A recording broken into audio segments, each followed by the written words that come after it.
Hello, folks. Welcome to Scratch the Surface. I'm EJ Scott. Today, my guest is Marc Andreyko, famed comic book writer. Good guy. We had a really interesting talk about his new project, which is called Love is Love. And before I get into that, let me just do some quick plugs of my Twitter at EJ Scott, podcast Twitter at EJ Podcast, my website ejscott.com. I am raising money for charity, many charities, a lot of worthy causes. Go to crowdrise.com/7on7. That's the number 7 on the number 7. Check out the list of charities, and if you can, please donate. And there's a charity there that I'm sure affects everybody listening, so in one way or another. So go check that out. I'm trying to raise, I want to raise $500,000 for charity. I don't know how long it'll take, but that's my goal. So go check that out, please. Thank you. And I have a documentary called Running Blind on iTunes. It's only a couple bucks to buy it or rent it. And it's about I'm going blind from an eye disease called choroideremia. And in 2012, I ran 12 marathons in 12 states in 12 months. And this documentary documents that and my goals for that year. And it talks with my girlfriend and my family and doctors. And there's even some laughs in it. So go check that out. It's a well done documentary, directed and edited by Ryan Suffern. So go check that out, please. And I guess that's about it. So Marc Andreyko,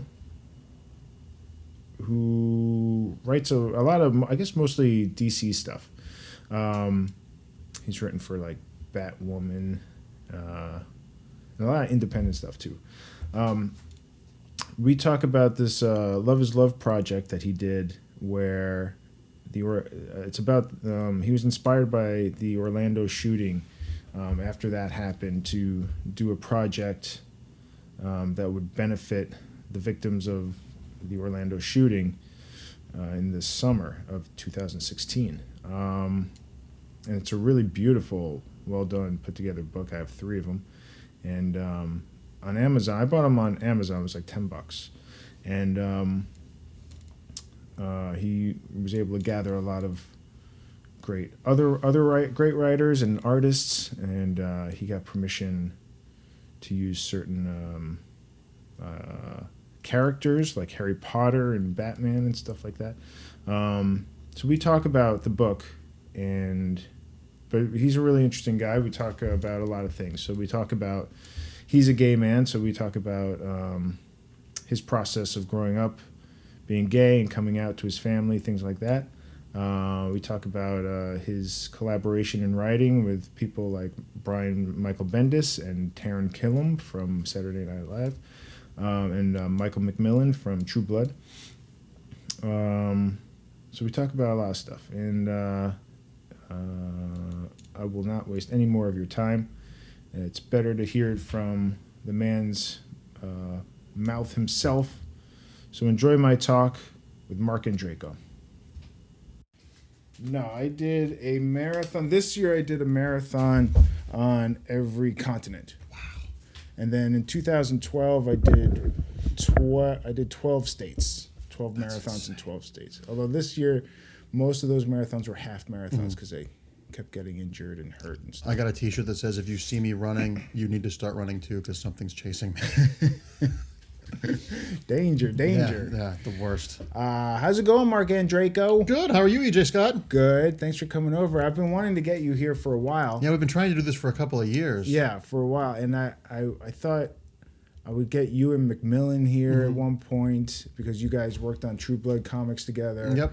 Then I thought of like a round table of comic book people, nerds, and having you in that. That never happened either. And then most recently, the Trump. I was gonna do I still want to do a Trump roundtable. I would love to be a part of that. I have very strong feelings about that. I know you do, because I asked everybody that posts the most stuff on my Facebook feed if they would do it. Yeah, I'm daring him to send the FBI to my house. Yeah. I'm daring him. Bring it on, you orange monster. He's like a villain. He's like a comic book villain. He's like a badly written comic book villain. He's like a He's writing it 90s himself. Image 3,000 titles villain. He's just if I wrote a script with him in it, my agent would get rid of me, because it's such on the nose melodrama. Right. And the thing that, not to go off on the Trump thing too much, but the thing that's crazy is I hear people saying, well, give him the benefit of the doubt. He has narcissistic personality disorder. That's like being a serial killer. Those are untreatable conditions. You can't make someone grow a conscience. Yeah. So after the 5th time of giving him the benefit of the doubt, believe him when he says he's going to punch you in the face, because he's going to. Nothing. Right. He tweets about restaurant reviews and not about Syria. Yeah. He hasn't commented today about the shooting that happened in Fort Lauderdale at the airport, but I'm sure he's talking about how Putin's intelligence is crazy. I want to know what pictures Putin has. That's the story I want to write, because Putin's got to have some crazy snuff video with him in it, because Putin is completely pulling the strings. But don't you think it's like, I mean, not to get too much into Trump, because I know people loved hearing about Donald Trump, but don't you think, like, at least the stuff I'm hearing about, there's a lot of business associated relationships that he's making, meaning he wants to build a building in Turkey or whatever, so now he's getting a good relationship there. I feel he's kind of like, like the Heath Ledger's Joker says in The Dark Knight. He's a dog chasing a car, and he caught the car and never expected to catch the car, and he has no idea what to do with it. He doesn't want to be president. He wanted the Electoral College to do the right thing, because then he could have said, I won, the system was rigged, and then he could have started the Trump News Channel, because he has no interest. And the reason he wants to be famous. Yeah, and the reason he's Reggie from Archie, he's Eddie Haskell from Leave It to Beaver, he's Nellie Olson from Little House on the Prairie. All of which I would vote for before Trump. Absolutely. all of them I know at least went to school. Yeah, right. But the crazy thing about him is that we'll never see his tax records, because he's broke and he's leveraged and he owes money to the Russians, and that's how they got him. Right. That's probably why he's making nice with Putin, because maybe he doesn't have a choice. I don't think he has a choice. I think it's gonna be fascinating to see. And people are like, well, if he gets out of office, Pence is worse. Pence, I think, is a worse person.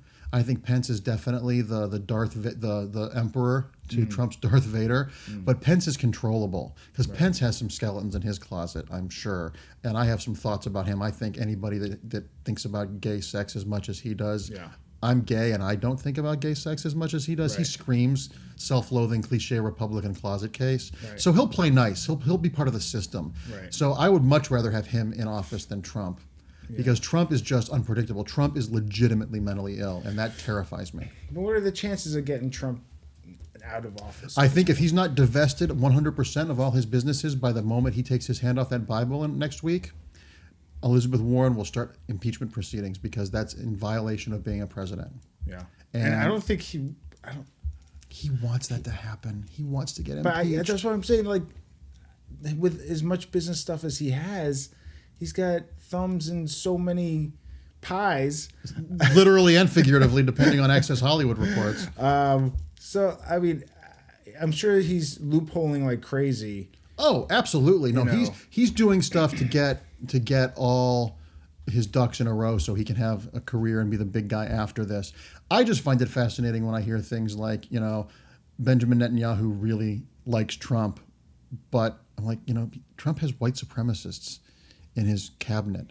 How does that justify? How do people... You get to see what people's moral breaking points are and what the lines are they'll cross to be in bed with this guy. Paul Ryan looks like he's 70 years old now. In the 2 weeks since he decided to suckle at the teat of the sow that is Trump, you can see it's taken out of his soul. Yeah. When Lindsey Graham is the voice of reason in your party, to me it's like Jack the Ripper saying to someone, you have issues with women, don't you? It doesn't make any sense. You have mommy issues. Yeah, it doesn't make any sense. Anyway, let's talk about comics and fun stuff. Let's talk about I could go on for hours about that. Love. Yes. Love is love. Yeah. You do have a great new comic out that you put together, but more importantly, you rounded many artists and writers in the comic book industry to do like a couple pages here and there for the Orlando victims from the nightclub shooting. Yeah, the Pulse shooting. In June 12th, when those 49 people were killed and 53 injured, I had gone to bed the night before hearing that there was a shooting in a club, and unfortunately you hear that, you're like, oh, that's America. There's a shooting every. Like, oh. Then I woke up the next morning and heard that 49 people were dead and 53 were traumatically injured, and I got sick. I was like, how does that happen? And my initial reaction was, and I've said this ad nauseum, almost, that I grew up in the age of We Are the World, and comic relief and stuff like that. So my initial reaction is, if you have a skill set in the arts, let's make something. Right. Because not only does that allow us as artists to sort of process our feelings about these tragedies, but it gives people something to have that's tangible to remember it. Because when you write a check to charity, you kind of, the episode ends when you mail the check. You kind of compartmentalize it. And things like this are just so horrific and so on such a grand scale that this should hurt for a very long time. We should never get used to things like this happening. But I also wanted to do a book that focused on love and why don't be afraid of other people being in love. We should all be lucky enough to be loved and to love someone. Well, the guy that shot was probably gay himself. It was more than likely closeted. The media likes to say that it was terrorism because he was a brown person. Right. And he was definitely raised in a very strict household. Yeah. But they've talked to his ex-wife and other people like that, and he had been seen in the club. And for me, I'm a gay guy, but I'm also a white American gay guy, and I've gotten all the benefits of being white male in America with very little of the negatives that come with being gay in our society. So it just breaks my heart that, I was never suicidal. My parents never threw me out. I've never really had any issues with being a gay man. It's just who I am. So I feel a tremendous responsibility to give back. And it breaks my heart that there's someone that could hate himself so much and was taught to hate this part of him, that the only way he could process that was to let that hatred out on people that were just living their lives and being happy. And the thing that a lot of people don't understand about gay bars is they're not clubs to go pick up and have sex. Lots of people go there to pick up, date and that sort of thing, but they've also become sort of a sanctuary. I equate them to Comic-Con, where you go to Comic-Con and you see profoundly physically challenged people. You see people who are in wheelchairs or people who are on oxygen and they've made their oxygen tent into a cape, or they've made their wheelchair into a dragon, and they're free. They get to embrace who they are without judgment. And gay bars have become that way for a lot of people. Chances are, if you've been married in the past 15 years, your bride probably had her bachelorette party at a gay bar. And I have tons of straight guy friends who go watch sports at gay bars because they can go and watch the game and have a beer and not have to deal with anything else. So it's more of a place of sanctuary, and to have a place where you can embrace who you are without judgment to be violated in such an awful way. It's just, I hate the guy for what he did, but I also wish somebody could have given him a hug and said, hey, it's going to be okay. Oh, he needed help. The pressures that we put, that so many different religions and so many different belief systems put on people just for being who they are. It doesn't, loving someone should always be celebrated and should never be ostracized or made to feel bad. And that's what this was about. I could have done a book about gun violence or about the way we treat the mentally ill in our society, but I wanted a book that memorialized the people that were lost and celebrate and be defiant in the face of hatred, because hatred is never going to win. As long as there's people on the planet, it's never going to win. It's going to try all the time, but it's never going to win. And this proves it. In 6 months, we went from not having a book to a book that has over 350 contributors, that's now going into its third printing, that's been covered everywhere. I mean, I was on Seth Meyers promoting the book, great. which is insane. And the book has been covered everywhere. It's been a bestseller on Amazon for 5 weeks now. Congratulations. That's where I got mine. People can't find it anywhere. The third printing is coming, so if you're listening to this and your local comic book store doesn't have it, order it from Amazon. There will be copies available. We're going back to press again, and we're going to keep the book in print. And at least for these initial printings, all the money is going directly to people who were affected by the survivors, the families, the people that are going to need long-term care. There are people that are going to need long-term psychiatric care. There are things we don't think about, like some of these kids were young kids that didn't have any money. Their families couldn't afford gravestones for them. There were elderly people whose gay children were their primary caregivers, and now they have no one paying rent for them, doing things like providing psychiatric care for the people that worked at the club that survived, people that saw people around them die. There were a couple cases of people that went to the club and left early and left their friends behind, and their friends were all killed. just processing the long-term ripple effects of this is our news cycle in this, because of the internet and cell phones and Twitter and everything, is so quick that we tend to forget things after they get put in the back page of the newspaper. And I'm glad that this came out 6 months later. And, one of the unfortunate good things about Trump coming into office is that this message is more important than ever. And while the book is specifically to help the people that were affected by Orlando, the content in the book, if you read it, there are some Orlando specific things, but it really transcends that one event and becomes about acceptance and being defiant and owning who you are and respecting people. And that was the message that I wanted to get across. And congratulations on putting this thing together. And the Love is Love title, does that come from Lin-Manuel? Well, that phrase had been running around. Okay. And it was a phrase that became attached to it. I had chosen the title not knowing. I had heard the phrase, and I really liked that. And then I saw what he had said, and I was like, oh, yeah, of course. That makes perfect sense. At the Tonys. Yeah, at the Tony Awards, yeah. Yeah, he had a speech, and Love is Love was Love is Love is Love is yeah, Love. Yeah, it was a really nice, eloquent speech. Yeah, it was beautiful. Can I talk about, when did you know you were gay? Always. I didn't always know that word, but, I remember being, 9 years old and liked when they played volleyball on chips, shirtless, or watching the opening credits to Trapper John MD. There was the hot guy on the show was Gregory Harrison, and I couldn't stay up to watch it as a kid, but I remember staying up till 10:01 to watch the credits because when his title card came up, he turned in the shower and smiled. So you had bad taste as a kid. Well, good taste then, bad taste in retrospect. In retrospect, yes, but back then those were the big deals. That's funny. That's funny. And there was no big deal in your family. Are you the only child? No, I have a sister, and she's married and has 2 little boys. They live in Chicago. No, there wasn't. I didn't officially come out to my parents until Matthew Shepard was killed because of a couple of things. One being I wasn't dating, or I never hid a relationship. It wasn't like I was lying about that, and I felt there's kind of a weird hypocrisy that gay people are expected to tell you I'm gay when you didn't announce to your parents one day I'm straight. Right. There was just that expectation, and I never really hid it from anyone. But after Matthew Shepard was killed in 99 was that? It was a long 90s. Time ago, 98, 99. I just felt like, wow, there are people dying who are gay. Invisibility is really important, and I need to do this. And I did it the chicken way. I sent a letter to my parents because I figured, when Chaz Bono came out to Cher was mad. And I'm like, if Cher's going to get mad, I don't think my parents are going to get mad, but if Cher's going to get mad about gay, if she didn't have the gays, she'd be, selling oranges on the freeway off-ramp. And my parents were lovely. If anything, I underestimated them. My mom called me and said, I read the letter. I don't know what you want me to say, but we're not. I don't. I love you. I don't care. And my father, who is the son of Eastern European, grew up in Youngstown, a blue collar town, was completely excellent. I actually have immense guilt over expecting him to be the one to have an issue with it. He was like, they knew? You think they had to have. I always joked that all my friends in high school and college were fat girls or gay guys, and I was majoring in theater, and I had like a Priscilla Queen of the Desert poster in my bedroom. I think they knew. Tip off. Yeah, they also, when I was 4, I had my mom help me write a fan letter to Paul Lynde.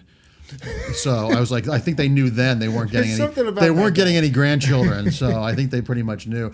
But I've been very fortunate. I've had a pretty Norman Rockwell life in the best sense of that. So I do feel the need as an able-bodied American, which puts us ahead of 90% of the rest of the world, even with the orange monster in office, that we need to give back. It's really easy to get caught up in our own baggage, especially in Hollywood, where everyone's navel-gazing and everything is so important.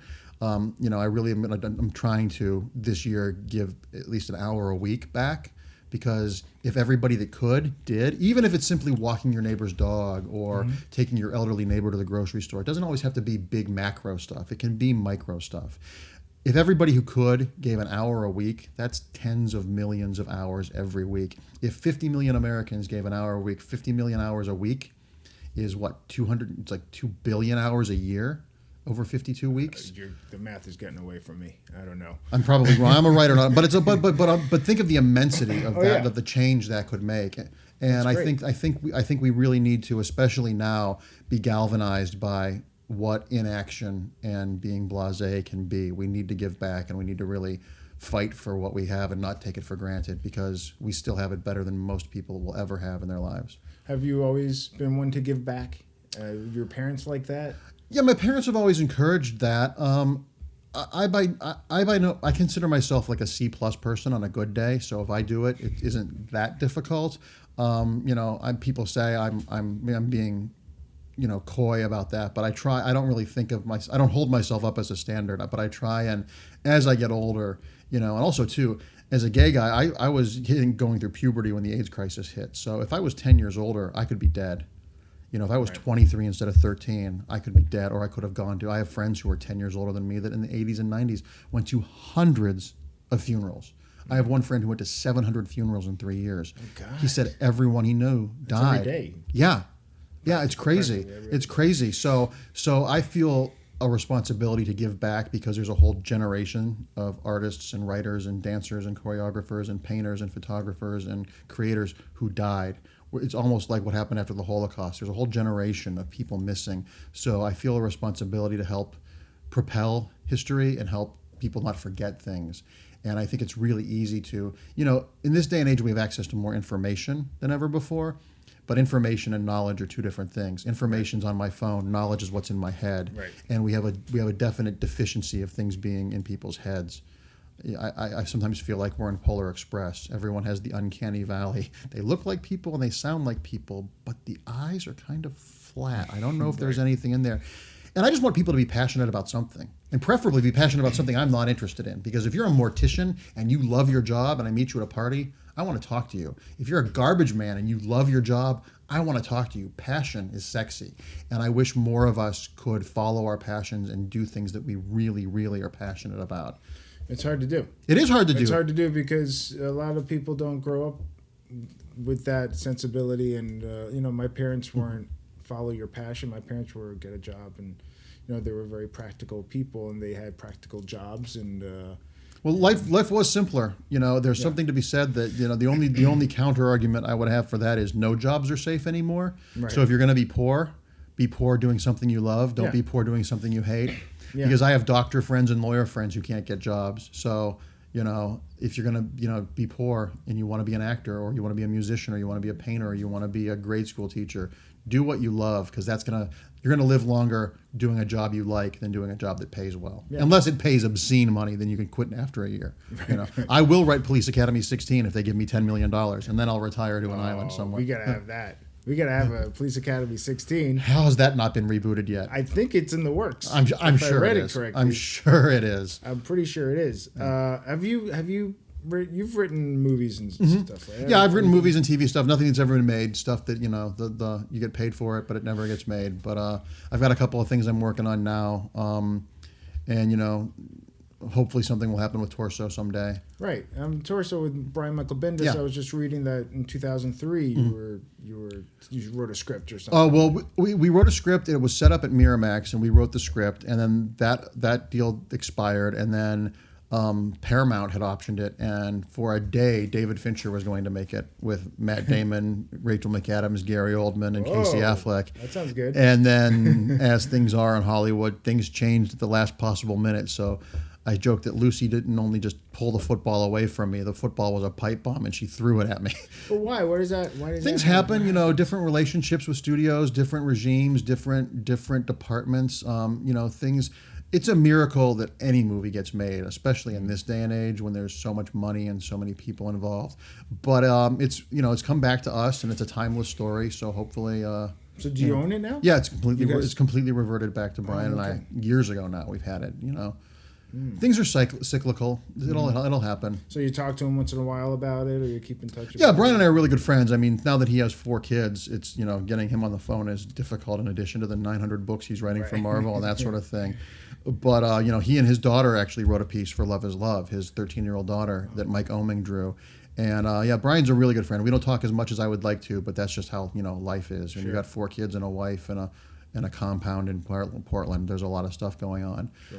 But so we think something will happen with it eventually. That's just the way it is. Okay. It took Warner Brothers 15 years to make a Batman movie, and that's Batman. So we haven't hit the 15-year mark yet, or we're getting close to. So. Okay. Where are you from originally? I'm from outside of Cleveland, a town called Mentor, about 40 minutes east of Cleveland on Lake Erie. Did you like it? Did you grow up there? Oh, it was great. I growing up there. I mean, it was great. We were like the third house in our development. When I was a little kid, you know, you could go out in the morning and say, I'm going out to play. And my mom would say, come home when the streetlights come on. You know, and we would have lunch at whoever's house was the closest. And a play date consisted of who's home. Mm-hmm. You know, so I had a real, you know, we built forts in the woods and had mud fights and all that crazy stuff and bike trails.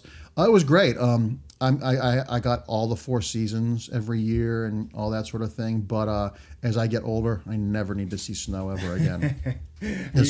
LA makes you a little soft. Me and Deborah have been here a few years, and we go back to New York, and we're like, oh my God, it's cold. It's 50 degrees. I was just back there, and it was in the 20s when I was there, and I was like, this is for the birds. I just, you know. Even they fly south. Give me, yeah, exactly. Give me race riots and fires and earthquakes. At least if my house burns down, I can sleep outside. Yeah. In Cleveland, there would be times literally you could go to bed, and it's probably 60 degrees here in LA right now. Yeah. You could go to bed like this and wake up the next morning, and there would be 7 feet of snow. That happened many times a year. I've seen hundreds of feet of snow in my life, if you accumulated it all together.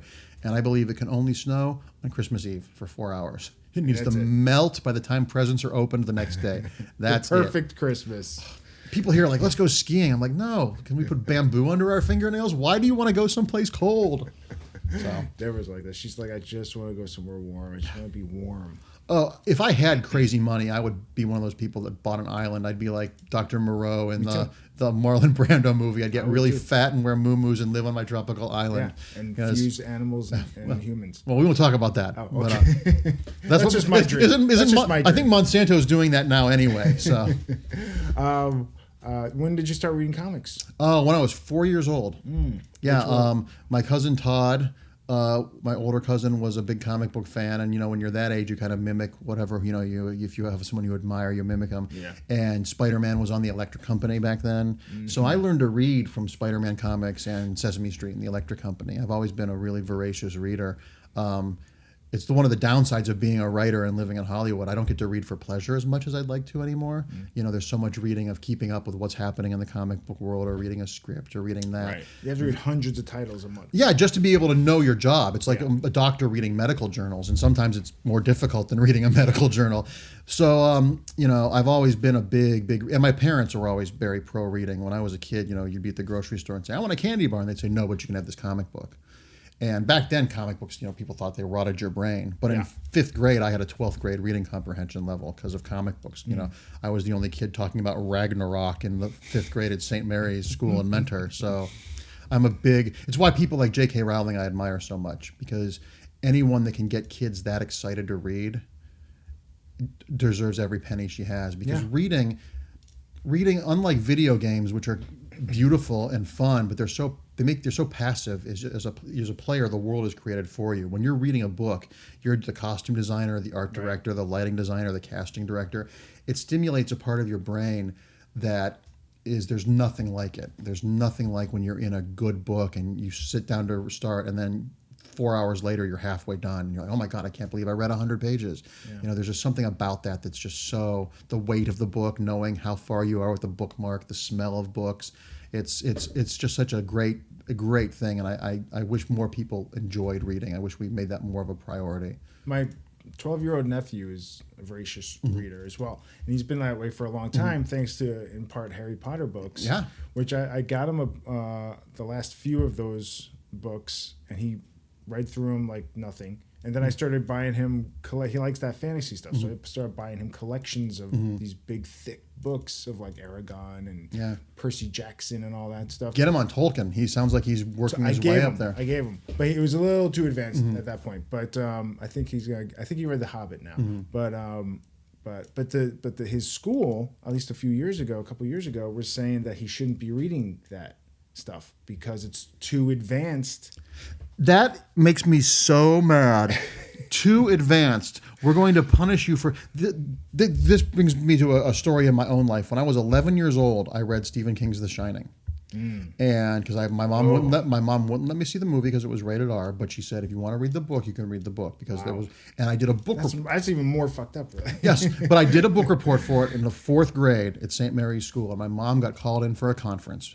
And the teacher said... my mom was like, well, why am I here? And the teacher said, the nun said, did you know the book Marc chose for his book report? She says, yes, I bought it for him. And she said, do you think that's appropriate? And my mom said, I don't know. How was the book report? Was it well done? She said, yes. And she said, well, then it's appropriate. Yeah. And she left the meeting. And that's the thing. There are age guidelines are not set in stone. There are always exceptions on every rule. There are some 22-year-olds that shouldn't be driving. Sure. And there are some 16-year-olds that could probably pilot a spaceship. Right. So those guidelines are there for a reason. But if you have a kid that wants to read and wants to challenge themselves, that's like being an athlete and wanting to push yourself, or being a musician and wanting to rehearse. I never want to hear the words, that reading is too hard for him. He should choose something dumber. Yeah. That makes no sense to me. Yeah, and he's a video gamer too, so I look at it like, well, he either give him this book, or he's gonna go play video games. Yeah, would you rather have a kid read a book about war or play Grand Theft Auto? Right. To me, it's not even in the same continent. Because when you're reading a book, even something like The Shining at a young age, there was stuff in it that when I was reading, I was going, oh my gosh, I don't know if I should be reading this. Yeah. But it didn't make me a serial killer. Right. If anything, it made me want to read more stuff and learn more. And I always hate the idea of someone should be ostracized or mocked because they want to continue learning. Life, to sound really Pollyannish, we should all be learning something every day. If you don't learn something new every day, you're living life the wrong way. Once again, it doesn't have to be a huge thing. It might be that, oh, I didn't know that vodka came from potatoes. That's a fact you've learned. Everybody should learn some new fact a day. You just gave one to some people out there. Most people know that, right? That was a really easy, that was like a Bazooka Joe, Gubblegum Racker fact. And so your sister's older, younger? Younger. She's 4 years younger than me. 4 years younger. Was she doing any creative stuff? She's got a ton of jobs. My brother-in-law is a landscape architect for the city of Chicago, and my sister she works at a salon, but she also does like wedding photo makeup and and went to school for sound design and is busy. She's great, and she's got my youngest nephew is going to be 5. And my older nephew is going to be 12 this year. And they love me because I send them all sorts of superhero stuff. Because I told my sister, I'm a freelance writer. I don't have a 401k. These kids, I'm telling them, they're getting this free stuff from me because I'm going to be living in the basement when they're adults. You're like the best uncle ever. Yeah, and I'm 3,000 miles away. So when I get there, I can wind them up and then I can leave. Right. That's the best way to do it. And I thanked God when she had kids because I was like, oh God, I don't want my mom making kid clothes for my dog. I don't want the grand dog. Do you ever think of having kids yourself? Financially, I'm in no place for it. If I did, I would probably. I would like to do that, but I don't have the genetic need to have it be my DNA. I would probably. Sure. I would like to adopt an older kid, like maybe a gay kid. Or some kid with some sort of special needs that I could help. Wow. No, don't get me wrong. It would be I don't have the resources or the knowledge, but I think there are so many kids in the system, especially in the foster care system. Yeah. When you see how many LGBT kids are thrown out of their houses by their parents. I mean, one of the guys killed in Orlando, his father wouldn't claim his body because he found out his son was gay. I don't know how. Those are the kind of people that shouldn't be parents. And I would love to be able to do that, or I would love to be able to foster someday. I think that would be really helpful. But everybody wants the babies. There are a lot of kids that go by the wayside because they're not the blonde babies with ringlets, And I think those are the kids. I'd much rather help out a kid who's here. It's kind of the equivalent of adopting a dog. I'd rather help a living being that's already here. I don't need to add someone to the planet. I understand. Well, are you dating anybody? You married? No. Any partners? Nope. I'm free as a bird. I'm at an age where I get annoyed living with me, so I don't know if I could ask anyone else to come do that. So what's so bad about living with you? Oh, yeah. Well, everyone gets a little set in their ways, and being a writer and being gay and being single, those are all sort of things that make a perfect storm of I'm very particular. And I also have the Catholic, Sinead O'Connor years ago said this. She said she's good to listen to. Well, she went crazy because of a lot of bad stuff that happened in her life. But back in the day, she said, it took her forever to be able to realize that she could have sex with someone she loved because Catholicism makes sex such a bad, dirty thing that she could never have sexual relations with someone that she loved because that was bad. Right. And I get that to an extent. I get that, that sort of, if you want to date me, what's wrong with you? Mm-hmm. That sort of protective thing. And I also joke that I'm saving myself for Henry Cavill. All right. I don't think he's gay. That's fine. You might be waiting a I while. can just look. I can just watch from I'm old and tired. I'll just watch. You're such a nerd. You want Superman. But I joke that he's going to get a restraining order against me because I'm kind of podcast stalking him. I don't think that's that bad. Yeah. That doesn't sound that bad. You can't listen to my podcast anymore. Yeah. So when was the last time you had a relationship? Oh, it's been a while. It's Yeah. been a while. That's fine. I tend to be the other end of the spectrum. I have lots of friends who are, what do they call it? Serial monogamists. Right. You know, they're in a relationship for 5, 6, 7, 8 years. They break up. 2 weeks later, they start dating someone. Then 2 weeks after that, they're in a relationship for 5 years.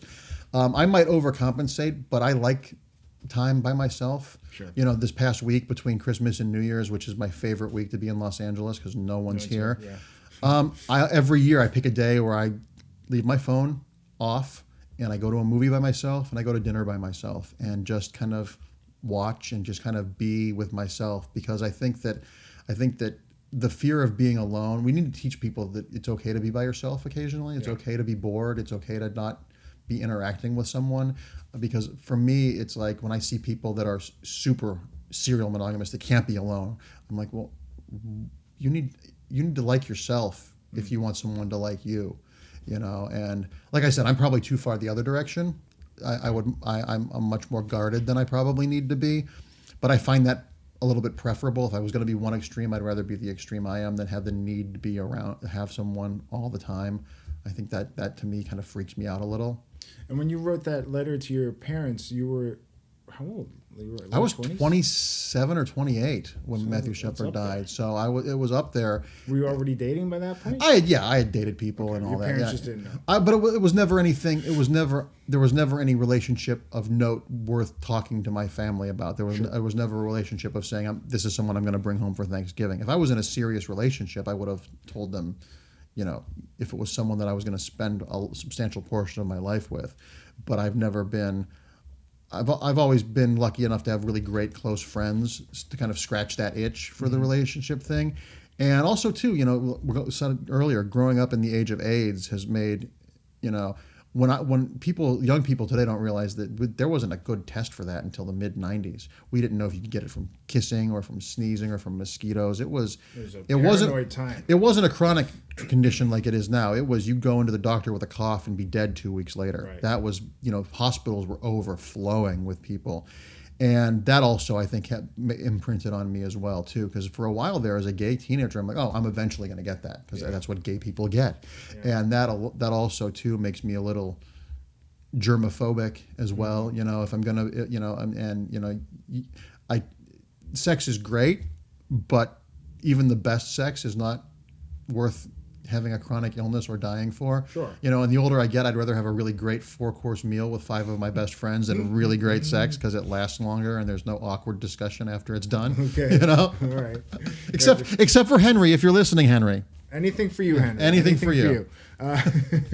What movie did you see this past holiday? You go to a movie. What'd you see? Well, I try to. There are 2 kinds of movies I see around Christmas. They're either the big A-list holiday awards bait movie, or I see something utterly just disposable. And this year, I went utterly disposable because 2016 was just such a miserable year all the way around that I went and saw Why Him, the James Franco Bryan Cranston movie. Yeah. Zoe Deutsch. Yeah. You know, she's Leah Thompson's daughter. I know. Yeah. She is also Howie Deutsch's daughter. Yeah, the director of Some Kind of Wonderful. And also on True Blood. He directed stuff on True Blood. Oh, wow. So Howie did my podcast. Oh, fantastic. Shout out to a past podcast. That's funny. Yeah, I loved Some Kind of Wonderful. That was, I think, his first directing feature. That's where they met. Yeah, because she was the Andrew McCarthy, the female version, because that's kind of the inverse of Pretty in Pink. It's a gender swapped one. It was fun. I mean, it was exactly what I wanted. It was vulgar and filthy and gleefully stupid. Nice. It's probably the only time you'll ever get to hear Bryan Cranston talk about bukkake. So there's that. They cut that out of Breaking Bad. Yeah, exactly. Exactly. And James Franco, who I'm hot and cold with, was utterly delightful in this movie. Okay. He plays this guileless guy with no filter who's pure honesty. and just charming in how there's no filter. It's right in his wheelhouse, but it's a really refreshing. He's kind of sweet and adorable. I don't want to oversell it. It's it's potato chips, but it's Pringles. It's not off-brand Pringles. It's actual Pringles. It's a good way to spend 90 minutes and laugh about stupid stuff that's scatological and filthy. But you got Bryan Cranston, you got James Franco, you've got I'm blanking on her name. Megan Mullally, who's great in it. I love her. Kumail Nanjiani appears in it. Casey Wilson. It's just it's exactly what it looks like. Right. All right. Very good. Are those types of movies you like generally? Like, do other movies? This sounds stupid and ridiculous, but I like good movies. Mm-hmm. I don't award-winning type stuff. It can be anything. It can be some of my favorite movies this year. I think Moonlight was the best movie of the year. Moonlight, you got to see it. It's unlike any movie I've ever seen. I was waiting for the SAG screeners and I got one. So. Well, it's evocative of like great old Terrence Malick. It's a very quiet movie, but if I didn't recognize some of the actors, I would have thought I was watching a documentary. Did you ever see Gone with the Wind? Yeah, I just watched it with my girlfriend. Mm-hmm. It's hard to watch. It's hard to watch. It's 4 hours long. It's beautifully shot and impressively directed, like camera work and cinematography. But we're supposed to sympathize with a slave owner. That's the thing, right? Contextually, it's a really well-made film, and it's worth watching historically. But there's some stuff in it where you're just kind of like, oh. And Vivian Leigh, who's great in it. Scarlett O'Hara is an asshole. She's like a Kardashian or a Hilton. She's just horrible. This entitled, vapid mess. Yeah, she's a mess. She's a mess as a human being. And Rhett Butler's a mess. Yeah. I mean, everybody's a mess. Like, there's one redeeming person in the whole thing, and she dies. Yeah. Of like. Spoiler alert, it's only been 100 years since the movie came out. She died. The South loses, spoiler alert. Right. It's such a weird movie to watch now that I couldn't like it. Well, it's hard because some of these movies really need, it's why I like the extras on Blu-rays and DVDs, because a lot of these things you have contextualization. They'll talk to a professor. Like, I'm hoping Disney someday will release Song of the South. I don't know that one. Song of the South was a hybrid animation and live action movie, and it was Uncle Remus, who was this black man in the South telling stories to two little white kids, the Brer Rabbit and Brer Fox and the Tar Baby, and it's definitely of its time. It's definitely of its time. But when I saw it as a kid, I never saw it with the eyes of, oh, this is racist. I thought Uncle Remus was the coolest guy in the movie. I'm like, oh, I want him to be my uncle. And they've released it overseas on different Laserdisc and Blu-ray and stuff. But if you can contextualize it, I don't think we should put that stuff away. I always get mad when someone says they changed Jim, the N-word Jim in Huck Finn. Okay. Don't do that. That's erasing stuff. Explain the context of that and why that is important, right? Because Jim is the best character in that book. Jim is he's got his shit together. He just happens to be a slave. You root for Jim. Yeah. Well, Twain didn't write that as a racist. He used the dialogue of the day. Sure.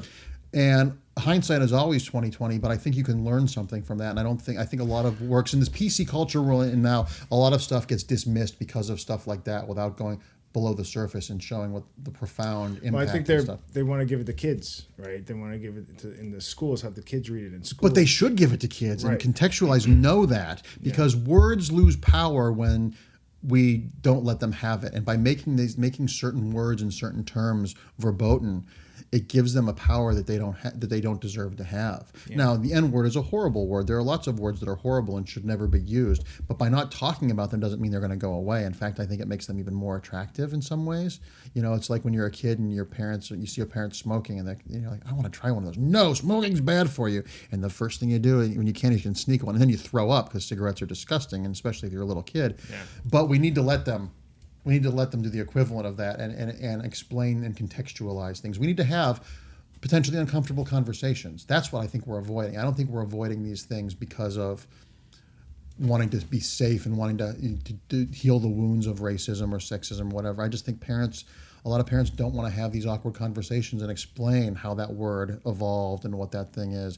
And those conversations, especially with young kids, that's where you make the change. Kids learn racism and homophobia and sexism. They absorb it culturally, even if they're raised in a progressive house. And you need to have these conversations with your kids. I think it makes a huge difference. I think you should be a parent. Well, I'm armchair quarterback parent. It's easy for me in theory to say these things. I know it's a lot harder. I've watched my friends who have kids, and I have a lot of respect for teachers and parents because those are jobs that don't ever get the credit they deserve and are really, really difficult. What about your parents? Did they talk to you about stuff? Oh yeah. My parents were always pretty wide open about things. They allowed me to ask the questions. They didn't ever sit me down and talk about stuff. I mean, a really funny story. I remember I was, probably 10 years old. My mom was making dinner. She was on the phone back in the day when the phones had the long cords, and I was flipping through. She had a Cosmopolitan magazine, and there was an article about cunnilingus. And she was on the phone with a friend of hers. I said, "Mom, what is cunnilingus?" And she said, "I have to call you back," and hung up the phone, and didn't get crazy, didn't get weird, didn't get scared. She explained what it is, and I went, "Huh, okay. When's dinner?" Your father doesn't do it. Yeah, exactly. Well, guys in Ohio in the '80s, I think that was maybe a 25th anniversary thing. Henry Cavill does it. I don't want to. No, he shouldn't do that. Oh, I'm sorry. No. I'm sorry. My mistake. No, you're ruining things. What'd your parents do for work? My father worked for Blue Cross and Blue Shield for 40 years. And my mom was a stay-at-home mom until I was in junior high school, and then she worked at an interior design firm and did painting and wallpapering and all sorts of stuff like that. So. And you went to Catholic school? I went to Catholic grade school until 7th grade. Then I escaped. I crawled under the fence and went to public school. Yeah. And then I went to college at Kent State University. Okay. Yes, that one. So you were raised Catholic. Yeah, back in the day, Catholic schools, the quality of education was better than public schools back in that time period, and we were Christmas Easter Catholics. I didn't go to church every Sunday. We went to church enough during the week in school. We went 3 times a week when I was in school, as part of the school day. But we were Christmas and Easter Catholics As a family. Yeah. Family. My parents went every week. I didn't do Catholic school because it was too expensive. But we went every week. I did religion classes. Oh yeah, CCD stuff. Class. Yeah. Yep. And now I'm an atheist. Yep. Way to go. Yep. That's what did it. Yep. My descent from Catholicism started early. I remember in first grade we were studying Noah's Ark, and I asked the nun. I was like, if God drowned everybody except Noah's family, that means we're all related, right? Yeah. And I wasn't asking it sarcastically or sardonically. I was 6, and I got yelled at. Don't question the Bible. Don't, young man. And I was like, wait a minute, so I'm not allowed to ask questions? Yeah. Something doesn't sit right with me there. And that was where it began. And I made my confirmation because confirmation was you're an adult in the eyes of the church. And the first thing I did after I was confirmed was I told my parents, now that I'm an adult in the eyes of the church, I'm never coming back here again. Yeah. I stopped. They stopped making me go after I graduated high school. Yeah, I'm glad I was raised Catholic because it's certainly, some comedian said that all the great art in the world comes from Catholics and Jews because their religions are both guilt-centered. Right. Most Protestants are like, hey, it's a nice day, cool. Right. And Protestant Jews are like, oh, my mom, I'm discertain, I'm hurting my mom's feelings. And Catholics are like, oh my God, we killed Jesus, we nailed him to the wall. And when you think about Catholicism, if you explained it to someone, you go into this room where there's a corpse nailed to the wall that you pray to, and then at the peak of the service, you eat its skin and drink its blood. Yeah. That's horrifying. Horrible. It's horrifying. And somebody stand-up comedian made a joke of like, do you think Jesus would want to come back and be reminded by all the crosses that people wear and stuff? That's like a bad memory. It's like if Kennedy came back and all that he saw was the Zapruder film. Right. Well, no wonder he hasn't come back. I don't want to come to that house either. That's horrifying. You're right. So when did you start breaking into comics? You said you directed theater. You directed theater, right? Did you study theater? I majored in theater and directed and produced theater when I got out of college and all that. That's what you wanted to do first? I didn't know what I wanted to do specifically. I knew I wanted to be involved in the arts. I wanted to be a comic book artist as a little kid, but art is a discipline that was just too much for me. I can do rudimentary drawing, but I couldn't do, it was just beyond me. And I remember in high school I was homesick with the flu, and there was a TV show on. It was called Moonlighting, and I watched an episode of this show, and I was like, I want to do that.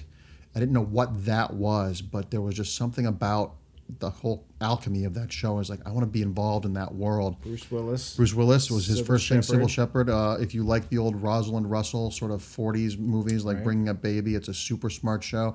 And almost every show that's on TV today has DNA from Moonlighting. Moonlighting did a Shakespeare episode. They did an iambic pentameter.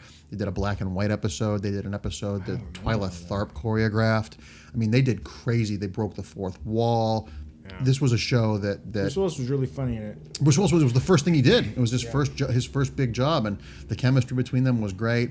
And so from there, I majored in theater in college, and I had no interest in being a writer, but I had ideas, and I would pitch them to friends and have them try to write them. And I became so micromanaged that it was just easier for me to write them myself. And my comic career started where I went to Kent State. P. Craig Russell lived in town. He still is. He's a comic artist. He's known for right now. He just adapted Coraline as a graphic novel, the Graveyard Book. He did the issue 50 of Sandman, the Sandman in Saudi Arabia, the 1001 Night's Tale. He's known for adapting operas into comic books, the Richard Wagner's The Ring. He also did Doctor Strange and tons of stuff. And my first real comic job was he in the 70s had drawn Doctor Strange annual. And never got finished, and then the editor hired another writer to script it over his art, and it was never what he wanted it to be. And I said in the 90s, I said to him, because we became friends because he lived in my college town, I said, well, why don't you talk to Marvel about doing a director's cut? Draw the ending you wanted. And he called Marvel and Marvel said yes. And I asked him, I said, so what's happening with it? He goes, oh, we're going to start it now. I'm like, oh, who's writing it with you? He's like, oh, you are. And it's one of those stories. It's like being discovered at the soda fountain at Schwab's. How old were you? I was 22 or 23. And, getting to work with, and I had been a fan of Craig since I was a kid. And so my first professional job in comics was writing Doctor Strange for Marvel with Craig Russell drawing it. So yeah, wow. I try not to tell that story. I'm like, how did you break in? Because the story, I benefit from that story, and that story annoys the hell out of me. It's like, you didn't pay any dues. But that's pretty good. Yeah, no, I'm not complaining. I was very lucky, but it could have gone nowhere after that. Yeah.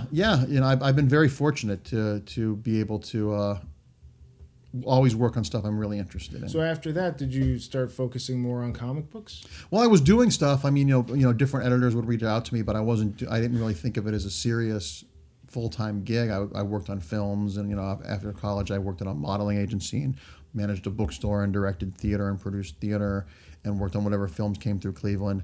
And then I worked on a film in Cleveland, and then that director was doing a film in Seattle, so I called him and said, I want to be your assistant. So I quit my job and moved to Seattle, worked on that movie for 8 weeks, and then came to Los Angeles and have been here. It'll be 20 years in October. What was the movie? It was a movie called Delivered. It was with Ron Eldard and the late David Strickland, who was on Suddenly Susan. Yeah. It was a sort of a stalker comedy about a pizza delivery guy that gets stalked by this crazy goth philosopher guy. What were they like? They were great. Ron Eldard, and it's really sad that David passed. He killed himself. Yeah. He was bipolar and a drug addict and stuff. And it was because he was a really lovely guy. I remember one of the last conversations I had with him. It was when they were just beginning to untangle the Marvel movie rights. I'm like, you need to make sure if they do a Spider-Man movie, you get to audition as Peter Parker, because he would have been fantastic. Yeah. And then I moved down here and have been writing and full time ever since. And you do a lot of your own stuff. Mm-hmm. You do, you're wearing a Spider-Man shirt with a DC hat. I mean, and I've got Captain America underwear on for real. Nothing age appropriate about me. You are able to cross over and kind of float around to all the different companies. Well, I like that. There's something to be said about being exclusive for a company because of like the benefits, the health insurance, and that sort of thing. But I like working with as many different people as possible. It's kind of the transposing the theater world. I always say that theater is 25 people saying, let's put on a show, and film is 25 people saying, why is his trailer bigger than mine? Right. I like the ensemble. If I didn't like working with people, I'd be a novelist or a poet. I like having people, when I direct a play, sometimes a lighting choice or a costume choice or the way a prop felt in an actor's hand would change the way I would direct a scene. And I like being open to that. I like when I write a comic book, when I get the art back and I can cut dialogue because the art effectively said something more simply than tons of words of mine. So that to me is the fun part of it. And by working with different companies and by default with different editors and different creators. You have to work with different skill sets and exercise different muscles. And it's always at the very worst case scenario, it's always interesting, but 99 times out of 100, great relationships come out of it. And I learned something about the craft, and I learned something about, that I didn't know before. Because you work a lot, you team up a lot with, I mean, obviously as a comic book writer, you have to work with an artist, but you also work with other writers. You kind of team up with other writers on several. Yeah, I like doing that. Like Brian Michael Bendis, Michael McMillan, Taron Killam, just to name a few. Yeah, and right now I'm working with Jeff Parker. We're doing Batman 66 meets Wonder Woman 77. That's digital now, and the print version will be out in 2 weeks. But I like it. I like. Because every one of those people that you mentioned, the working process is entirely unique to that person and that sort of alchemy, and it's fun. It's fun. I have stories that I want to tell on my own, but I also like working with other people because there's something about being able to talk and bounce ideas about that. Even no matter how much time you spend in your own head bouncing ideas around, just talking to someone and saying it out loud, so many happy accidents happen. Yeah. And how does that work? Do you get together in the same room, or are you in your own individual? It varies. spaces? It varies with people. Like Jeff Parker and I. He lives in Oregon, and I live here. We've met at a couple of conventions, but we just trade back and forth. Like with this Batman 66 meets Wonder Woman 77 book, we're each writing. It's 10-page sequences that are online first, digital, and then each issue is collected into 20 pages. And we've been bouncing back and forth the script so much that we forget who wrote the first draft. Like, did I write this first or did you? And I was like, I have no idea. And that's great to have that sort of seamlessness. It just depends on geography and it depends on the process. Like with Taron, I'm working on something with Taron right now, and I'll fly to New York for a week at a time. We'll do a lot of writing on our own.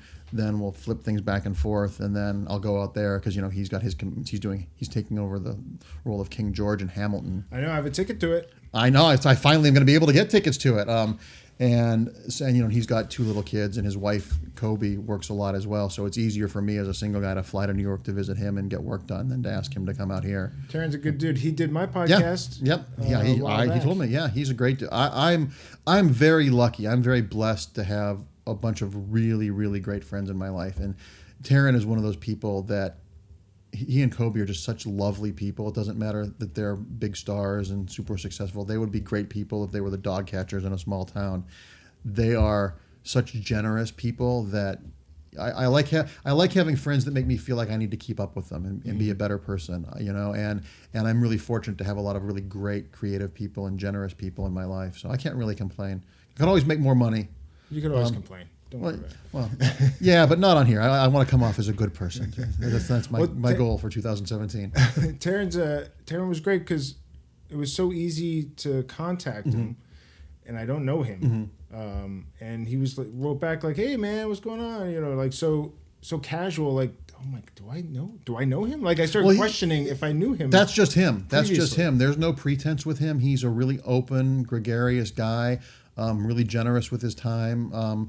Because he's I think it even says on his Twitter page underneath him, he says a guy trying to enjoy how lucky he is. And that says it all. He's very, very cognizant of how fortunate he's been. Now he's super talented and has worked super hard to get there, but there's lots of people that work really hard and don't ever get the breaks or the opportunities. So he's milking everything he can from life and in the best possible way. And it's infectious. When you're around him, you just smile. He's just one of those guys. I always joke that if I didn't love him, I'd want to hate him because he's like good looking and he's talented and he's nice. It's like, do you have any flaws? He's almost like Henry Cavill. Yeah. Just like Henry Cavill. He was great. He did his Brad Pitt impression. It was so good. So good. His Brad Pitt's amazing. What are you guys working on?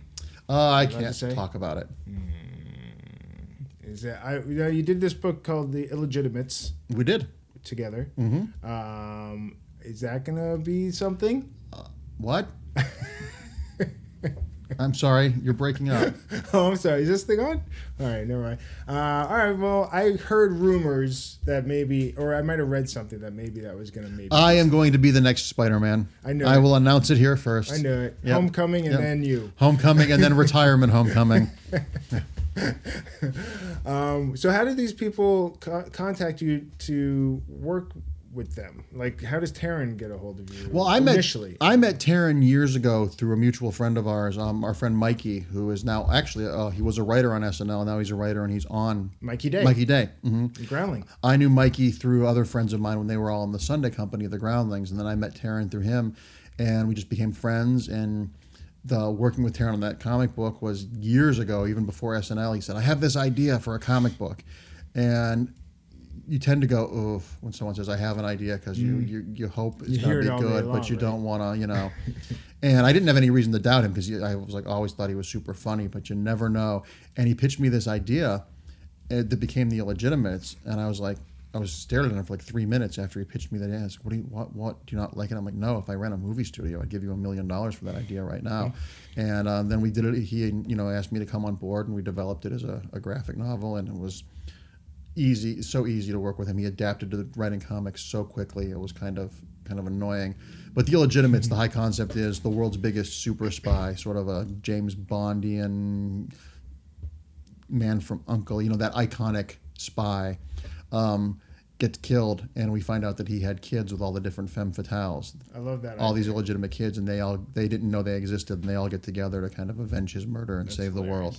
And it's a great, everybody gets it, Yeah, it's like, oh yeah, James Bond fucked everything. Yeah. So of course he's going to have kids all over the world. Yeah.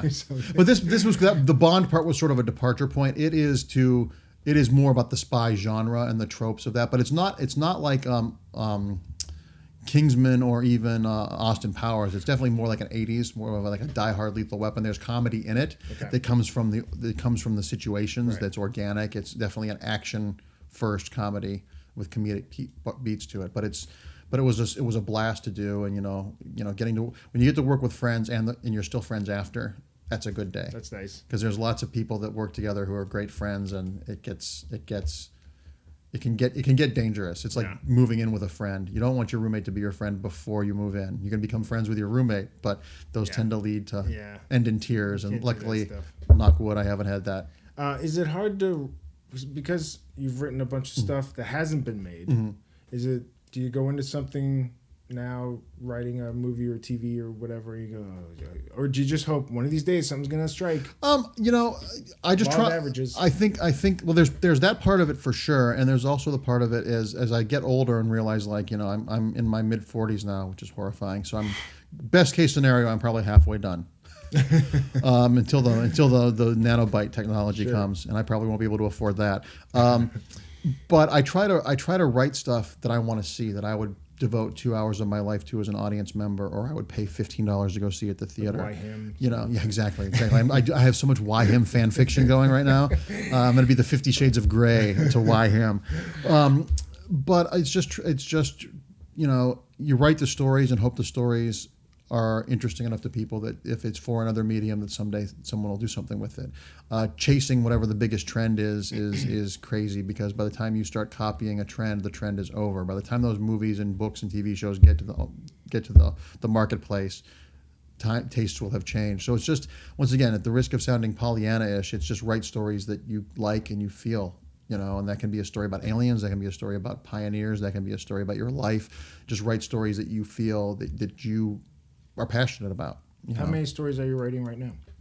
I work better when I'm busy. When I only have one thing to do, I'm a very generous boss to my one employee myself. I'm very generous with vacation. So when I have, right now I'm working on 6 different things. Wow. Simultaneously. Can you name as many as you can? Wonder Woman 77, Batman 66. I'm finishing up the Death of Hawkman miniseries. And then I'm co-writing with Jeff Parker, my Batman 66 partner. I'm co-writing a Johnny Quest Adam Strange annual, which spins out of my series because he writes the Future Quest book for DC. Okay. I've got 2 comic projects for 2 other publishers that I can't talk about. Okay. I'm writing 3 feature scripts right now. Jeez. One of which that's set up, 2 of which I'm co-writing with other writers. And then I might be directing a play in the spring. Whoa! Here? And an immersive sort of Sleep No More kind of play that's interesting.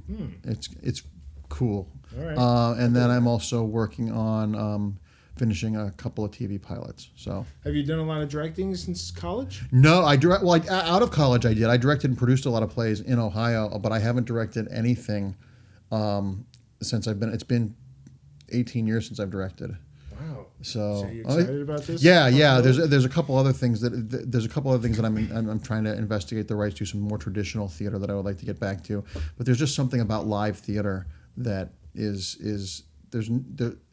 even the best movie doesn't capture that, because when you're seeing live theater, only you and the people in the room are ever going to see that performance. Mm-hmm. That'll never be captured again.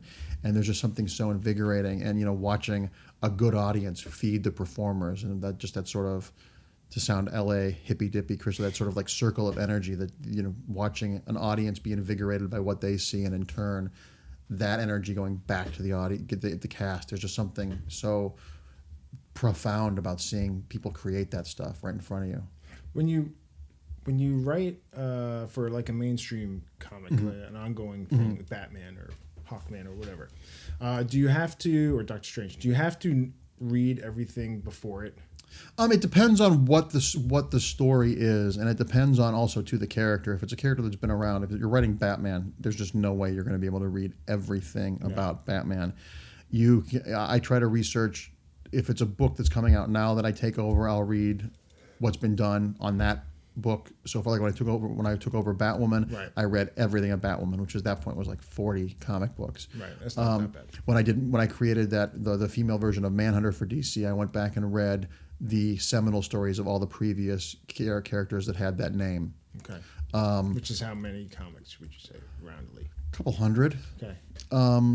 But for the most part, it's just, when it's something like that, you talk to your editors and say, what are the ones that I should read? Which are the ones that are important for canon? Which are the ones...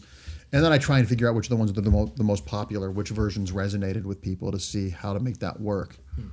But it depending on the character, sometimes that's really easy to do. But when I'm writing Wonder Woman, I didn't read every issue of Wonder Woman ever published. But you're doing 77, right? So you're basing it off the show. The Linda Carter show, so yeah. you go rewatch the show. I binge watched all 3 seasons over the course of 3.5 days. Oh my god! Yeah. And are you taking notes during that? Are you like?